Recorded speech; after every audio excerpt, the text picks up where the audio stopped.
Você já ouviu a frase atribuída a Gandhi de que ele seria um cristão se os cristãos o fossem 24 horas por dia? Será que é verdade essa frase? Que os cristãos é que repelem os outros cristãos de permanecerem em uma religião, permanecerem na fé? Bem, senta em volta da nossa fogueira e vamos falar sobre isso.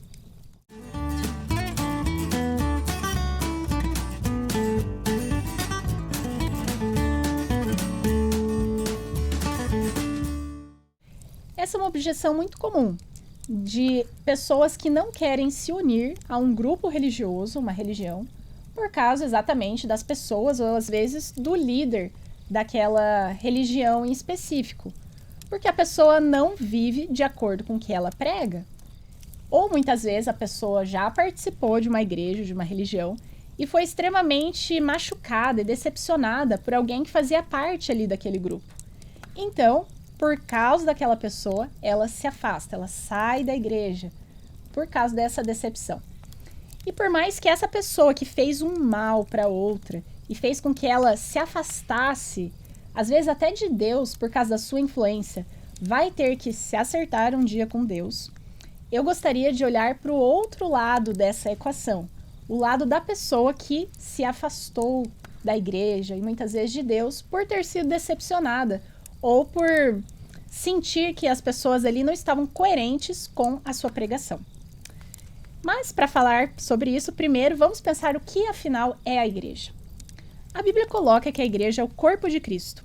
O que quer dizer isso? O nosso corpo é formado de vários membros. Cada membro tem uma atividade específica, mas todos eles andam para um mesmo objetivo. Todos eles são controlados exatamente pela nossa cabeça, pelo nosso cérebro.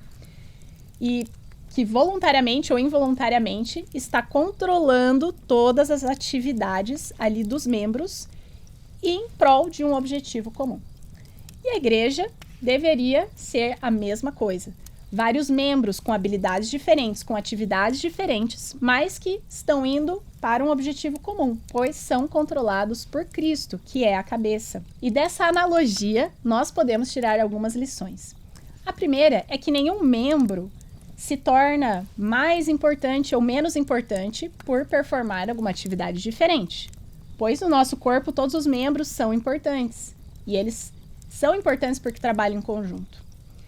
Mas a outra analogia que a gente pode fazer aqui é que o que acontece quando um membro do nosso corpo fica doente, quando ele não está performando tão bem quanto ele deveria. O resto do corpo exclui ele? Ou, pelo contrário, trabalha para tentar fazer com que aquele membro se regenere. Ou, mesmo que ele não consiga se regenerar, o corpo como um todo continua numa mesma direção. Veja, nós temos uma missão, como corpo de Cristo, como igreja, de pregar o Evangelho. Essa foi a missão que foi dada para nós ali por Jesus. A Bíblia sempre incentiva ou coloca que as missões que Deus põe para a gente aqui, para os nossos seres humanos, sejam feitas em grupo. O primeiro grupo que a gente tem, relatado ali na Bíblia, é exatamente o povo de Israel.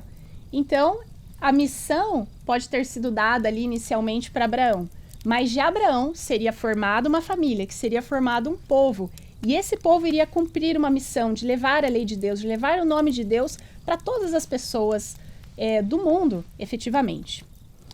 Após isso, nós temos o grupo de discípulos. Jesus não escolheu uma única pessoa para passar todo o conhecimento ou a missão para aquela pessoa específica. Não, ele trouxe um grupo de pessoas. E esse grupo de pessoas foi expandindo essa verdade para outras pessoas que iam trabalhar também em conjunto. E por último, nós temos ali relatado as sinagogas e as igrejas na Bíblia, em que mais uma vez as pessoas se reuniam em comunidades e ali elas se ajudavam e elas trabalhavam em conjunto, porque da mesma maneira que um único órgão do corpo não consegue fazer nada sozinho, nós também precisamos de várias habilidades e talentos que cada um tem para performar a missão que Deus tem para a gente.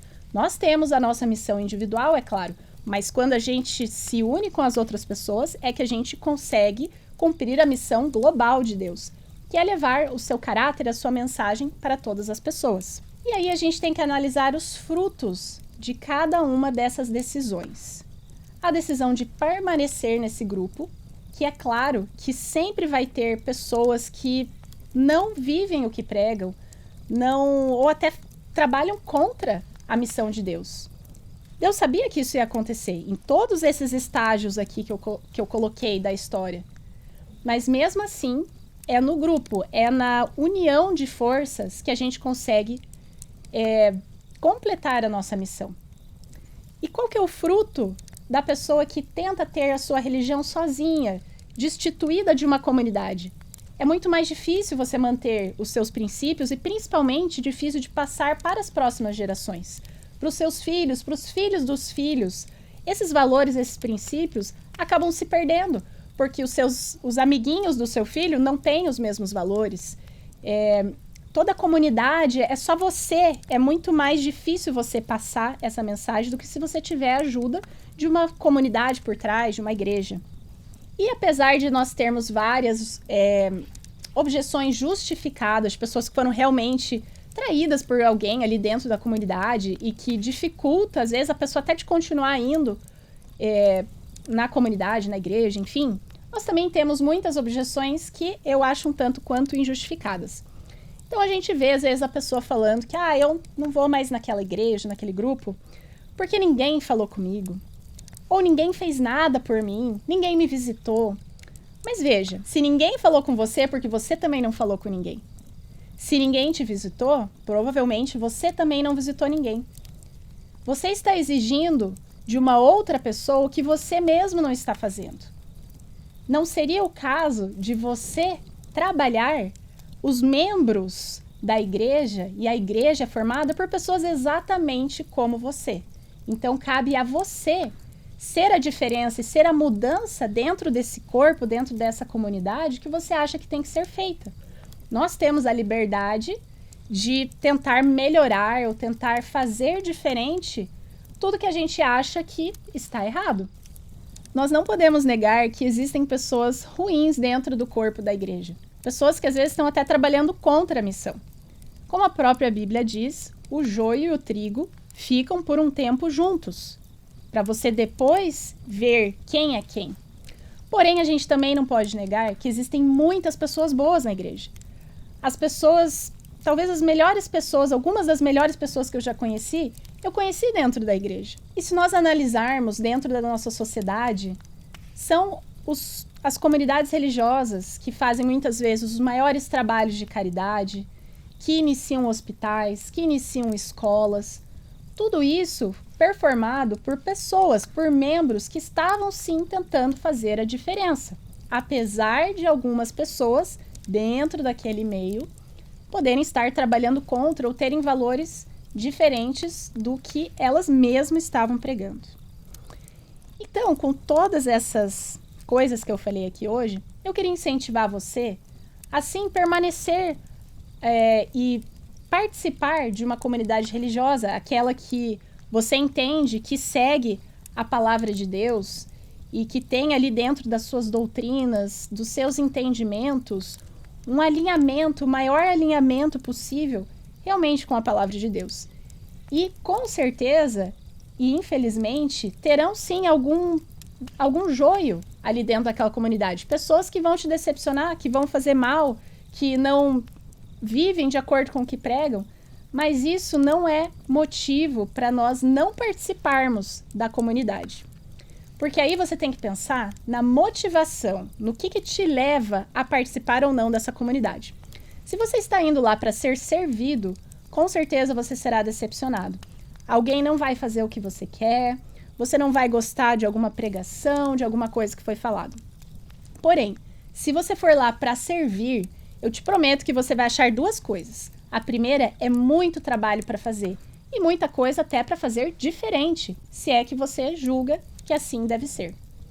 E a segunda coisa é que você vai achar muitas pessoas que também estão nesse mesmo espírito, com vontade de trabalhar para Deus. E conforme você vai trabalhando para Deus, você e essas pessoas se unem de uma maneira até divina. Ali você vai criar muitos bons relacionamentos e amizades que você vai levar para o resto da vida. Eu espero que você tenha gostado de mais um tema que eu trouxe aqui para vocês e até a próxima. Tchau, tchau.